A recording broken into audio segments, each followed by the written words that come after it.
Hi everybody, Tim Hughes here. I'm the CEO and co-founder of DLA Ignite. Today I'm talking with Amanda Gummer, or Dr. Amanda Gummer, and we're going to talk about the power of play. Before we get into that, I always like to get on my guests to do their little piece about where they can get hold of people can get hold of them. So where can we get hold of you, Amanda?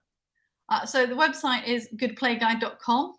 And you can use the contact form. Obviously, LinkedIn. I'm just Amanda Gummer on LinkedIn.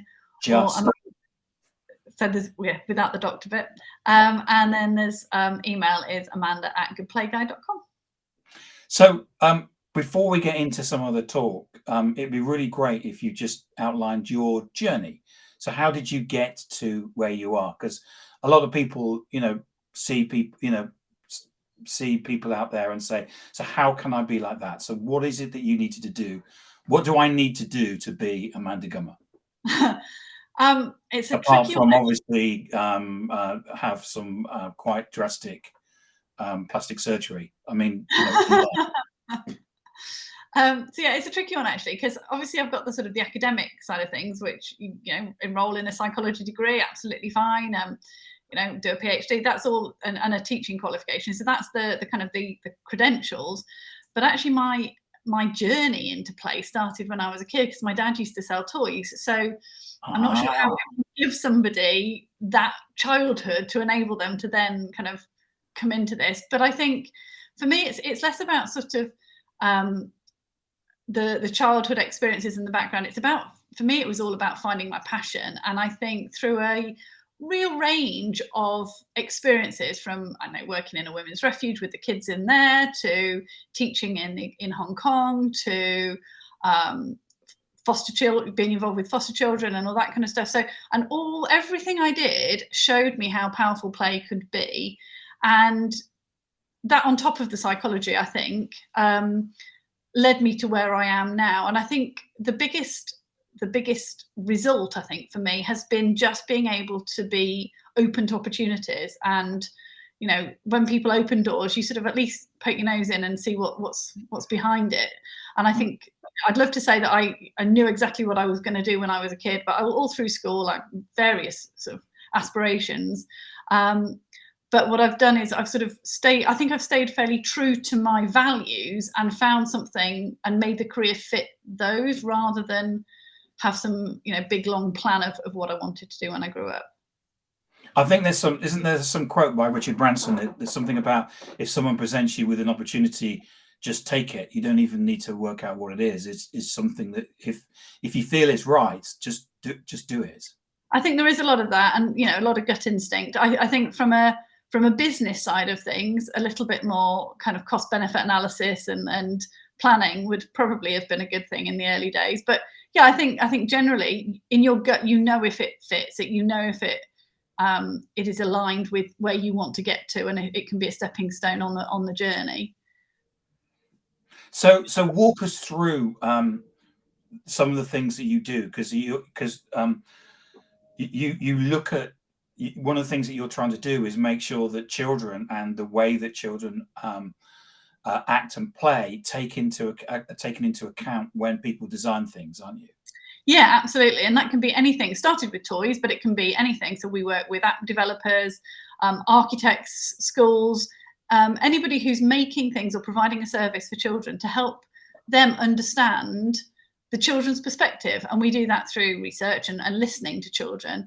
And that in itself is a really interesting part of the job, because you can get children to pretty much say anything. You give them a new toy and you go, "What do you think?" And they'll go, "Yay," because they want you to give them more new toys. So they say, if they like it, they'll get more of them. So being able to get that kind of honest appraisal from kids is really important, and that listening exercise.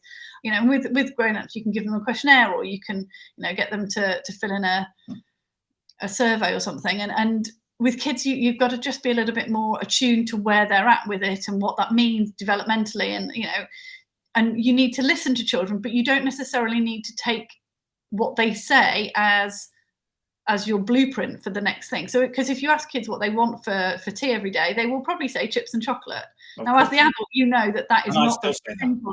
Yeah, and it's the same with, you know, tech time and screen time and balancing all of that kind of stuff. So if you give kids a completely free rein to say what do they want and give them it, you've got to filter it through that sort of child development knowledge of what's right and appropriate and what does that mean for them. So maybe it means that they, you know, they would like to have a bit more choice over what they eat, or maybe a bit more you know, free time to do what they want to do, or downtime or stuff. But interpreting how children respond to questions is one of my favorite bits.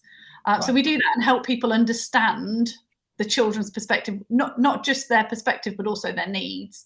And that goes, we're doing some really lovely work at the moment on inclusion and diversity, making sure that people working for children don't just go for the mass market, you know, one size fits all option, but try and make sure that their products and services are as inclusive and accessible as possible. So that's, I'm enjoying that. Because they need to, in effect, they need to reflect society, don't they?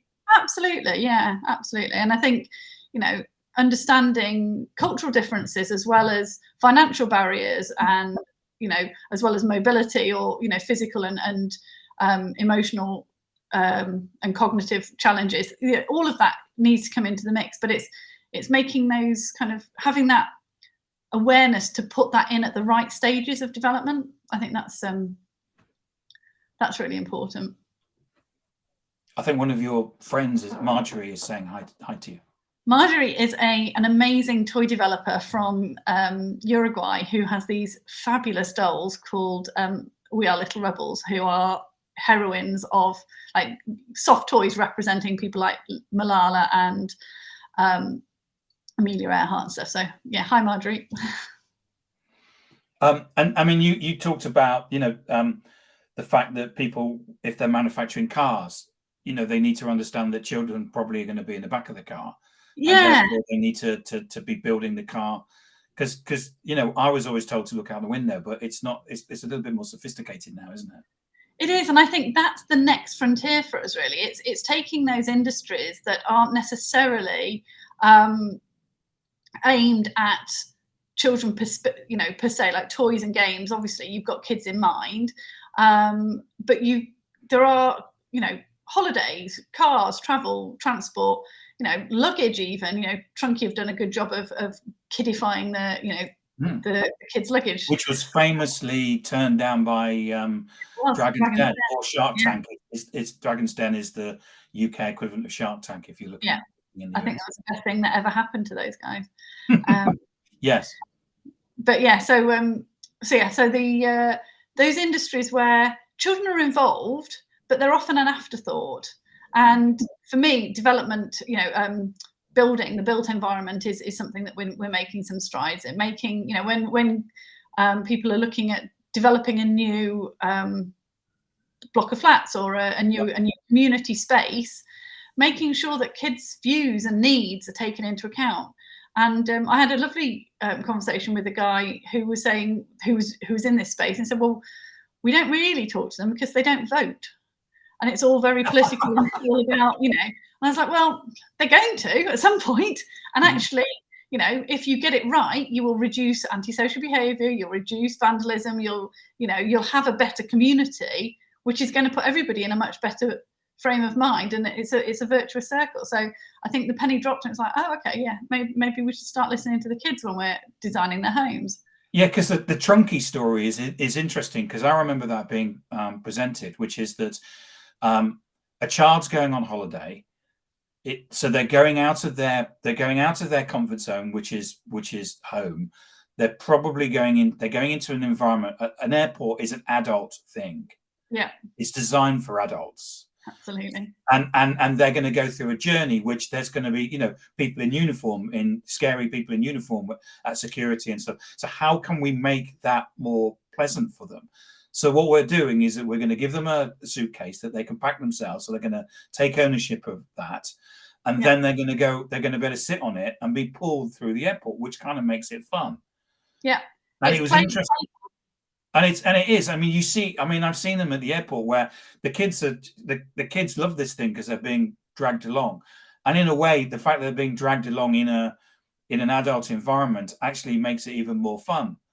Yeah. And the fact that the Dragon's Den or the Shark Tank people didn't understand that and want to invest is is just, it's just an example of how society goes, well, it has to be adult. Once you go to the airport, you need to be grown up, right? Yeah. And the thing with what they've done really well is by making that more playful, by making that the aeroplane or the airport journey experience more playful, they've reduced stress, they've reduced lost kids, they've reduced, all of that stuff. There's some real knock-on benefits. And I think, hence my mission to make the world more playful, because I think the benefits are huge across, across society. Yes. And I'm sure there's lots of examples of that. And in a way, I mean, you've got a mission for the rest of your life, because there must be lots of things where you must be able to sit there and go, oh my God, look, if we did this, then. Yeah, absolutely. I love things when I see things like the play groups in the old people's homes and those interactions, because play isn't just about the kids. It is about, it's a lifelong attitude. And I think it's a really healthy outlook to have. And I love I can't remember who it is that the quote came from, but it's you don't stop playing because you grow old because you stop playing. It's that kind of approach. I think that's George Bernard Shaw, maybe, I think. GBS. So there's been a lot of things have happened, haven't they, in the last 2 years because of lockdowns and homeschooling, and what's been the impact of that? I think we're going to be studying this for an awfully long time. So I think you've got teachers that I'm talking to who have got children starting school significantly, and we're talking months behind where previous cohorts have entered school in terms of social skills, independence, personal management. And there was and the example that stuck with me was this teacher saying, we've got this 4-year-old, I think it was, coming into school, still expecting to be fed, because you feed your 2-year-old because you need them, you sort of spoon feed them. But there's been nothing happened in their life that's led the parents to go, oh, maybe they need to start feeding themselves now. So they've just kept spoon feeding the child. Because I came out of nappies very, very quickly. Right. And my parents they said to me, the reason why you did that was because we said, look at your brother, he doesn't wear nappies, you need to be like that. And you go, oh, right, okay. Yeah. And so I guess there's a certain amount of peer pressure and seeing what other people are doing. Absolutely. Children learn from each other. So, if they can see and obviously the child who started school needing to be spoon fed was soon taught how to use cutlery properly and do it themselves, because there's no developmental reason why they couldn't. It's just though that lockdown period has just deprived young children of opportunities to socialize and learn from each other and learn from people other than their immediate family. And you learn such a lot from kids playing together. So that kind of stuff has just been. I worked in a play group in some summer holidays when I was student, and there was this one kid who his parents, all they did was that they spent, the easiest thing to describe is they spent all their time watching the TV, and he was basically in the back room and he didn't understand how to play. So normally you take a kid to the sandpit and you go, hey, there's a sandpit, and they go, start putting sand in the bucket and then turning it over and then knocking everybody else's stuff over. But he just stood at the sandpit and went and then you had to show him how to do it, and then you had to take him to the water and actually show him this is what a boat does. It was heartbreaking. Heartbreaking is the thing. It's like, how do you not know how to play it? It's 3 to 5, so in that was the age group. Yeah, no, it is really sad. There's some really horrible studies on kids who've been, stuck in rooms in Romanian orphanages or something, years ago, and the how it shows how social we are and how much we learn from each other, because those children had so little skill. Some of them didn't even walk because they hadn't had enough exposure to people standing up and walking. They sort of got around by bum shuffling or whatever. And it was just, those sort of things are just horrible to see, but it does really emphasize how important that social interaction is. And we learn through watching other people. So your good toy guide, talk us through that at a high level without selling it, Okay, sure. So it's goodplayguide.com, and that's the home of the Good Toy Guide, Good App Guide, Good Learning Guide. We're launching the Good Baby Guide imminently, and Good Activities Guide soon to follow. So there's all these different guides which have reviews of products and services, so that parents have got somewhere to go to get that independent, trusted review. it's not, it's all done by children, parents and experts. So there's no, you can't buy the fake reviews like you can on some of the e-commerce sites and stuff. And it's got a load of articles and information and advice for parents and educators to help support that playful approach to family life. And one of the things that led me to you on LinkedIn was the fact that you're using ASMR. So we have, yes. So walk me through that. So ASMR is, what's that stand for? Autonomic sensory motor response. Yes.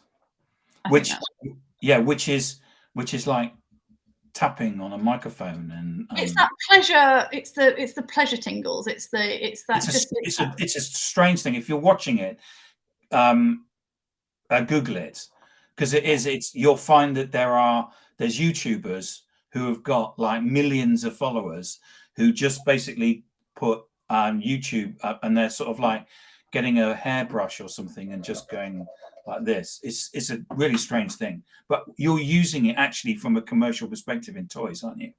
So yeah, not me personally, but yes, some of the people who've got toys in the guide. So we've been reviewing some toys. So Sensory FX from Just Play is the one that I think was the article I was looking at when you found me. So I think that was they're sensory stimuli, and they create that ASMR effect, if you like. And it's fascinating. It's really interesting for children with special needs. Kids with autism seem to be particularly drawn to these kind of toys, and they seem to be effective in reducing stress and anxiety. So I think there's a lot of work to be done on that response, but also on the toys and the products and the experiences that create an ASMR. And I guess that's really expanding, because when I was a kid, you had Corgi toys, Tonka toys, and Action Man, and that was kind of it, and for boys, and that was kind of it. Whereas now you're getting this far wider ability of, and actually you're using science and psychology to actually make the ability to create toys and a wider band of that. Yeah, and I think the more we know about children's development, the more we understand how their brains work, how their emotional development sort of matures, how their social skills, come along, the more we can support them. And that's without hothousing. It's not a kind of sit down, you will learn to write. It's a playful approach to making sure that children develop the skills that they need to develop in order to be, successful, contributing, independent, healthy, happy members of the community. Yeah, and I think that's it's key, isn't it? The fact that the play is also giving us skills. Yeah. And it's not just a skill of will you share your toys, but also that you're learning something at the same time, as you're using the toy. Yeah, absolutely. You're learning about yourself. You're learning about how the world works. You're learning about how to relate to other people. You're learning how to problem solve. Play is incredibly powerful in terms of children's development. And I think my biggest plea is for parents and educators to prioritize it and stop treating it as a sort of as the fun reward bit, or the frivolous waste of time when they're not doing their homework bit. It's actually, the benefits of play are huge. And I think if we all played a bit more, I think the world would be a lot better place. Mm. And I should say that previously when we spoke, you saw toys as and for in pregnancy, birth, and what you call toddlers. That's kind of, so there's quite a big expanse of time in years, months and years, that and different types of, obviously the pregnancy market is different from the toddlers market. Yeah, so from a commercial point of view, the sort of, we did some work about 3 or 4 years ago where we segmented what's always been considered the preschool market into sort of the very small first steppers, I think they were called, the 6 month to 2, and then the 2 to 5, because that's a very different developmentally very different. You don't want this to be making the same toys. The same TV programs won't necessarily appeal. So you need to understand the developmental milestones and the progress that children go through at each point in order to best serve them with products and services that they need to thrive. Amanda, thank you so much for coming on today. It's a fascinating subject. I knew nothing about it when I contacted you, and I actually feel that I know something about it now. And it's I look at the world differently because you know, we must be able to turn play into and also impact children at the same time. It's a fascinating subject. Yeah, and I think it's a virtuous circle. So the more we do it, the more we feel confident doing it, the more children do it naturally, and it just becomes a virtuous circle. And I think one that would save the economy a huge amount of money if we get it right, because, you know, mental health and education and youth justice and all of that kind of stuff, it would all benefit from us having more playful families. So Amanda, remind people where they can get hold of you. Sure. So goodplayguide.com is the website. All feedback very welcome. On Insta and Facebook and all of that, as well as LinkedIn is me. And then email is amanda@goodplayguide.com. Thank you so much for coming on today. It's as I said, it's a fascinating subject, and I hope people have learned something about it, because I think we all need to learn about it. So thank you, and thank you for having me. I've enjoyed the chat. You're welcome. Thanks, Amanda, and thanks for people, for especially for Marjorie, for your engagement. Thanks.